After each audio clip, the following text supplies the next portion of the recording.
Uric acid ఎక్కువగా ఉంటే gouty arthritis అనే సమస్య వస్తుంది. ఇది మనం గుర్తించడానికి ఈజీగా ఉండేది అంటే మోస్ట్ ఆఫ్ ద పేషెంట్స్కి కాలు బొటన వేలకి దగ్గర నొప్పి స్టార్ట్ అవుతుంది. ఇది ఎలా అంటే ముందు రోజు నాన్ వెజ్ ఎక్కువ తిన్నప్పుడు కానీ, ఏదైనా హెవీ ఆల్కహాల్ ఇంటేక్ ఉన్నప్పుడు కానీ కొన్నిసార్లు బయటపడే అవకాశం ఉంటుంది.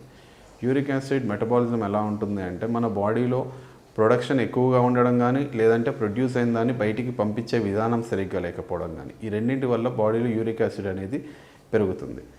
దీన్ని మనం కంట్రోల్లో పెట్టుకోవడానికి వేరియస్ కైండ్స్ ఆఫ్ మెడికేషన్స్ ఉన్నాయి. అలాగే లైఫ్ స్టైల్ మోడిఫికేషన్స్ అంటే రెడ్ మీట్ తినడం. రెడ్ మీట్ అంటే మటన్ కానీ, ఫిష్ కానీ, బీఫ్ కానీ, ఎనీ అదర్ రెడ్ మీట్ సంబంధించినవి తినడం కానీ, హై ప్రోటీన్ ఇంటేక్ కానీ, ఆల్కహాల్ ఇంటేక్ కానీ ఇట్లాంటివి తగ్గించుకుంటే త్రూ లైఫ్ స్టైల్ మోడిఫికేషన్ ద్వారా కూడా, మినిమల్ మెడికేషన్ ద్వారా కూడా యూరిక్ యాసిడ్ ప్రాబ్లమ్ని కంట్రోల్లో పెట్టుకోగలం.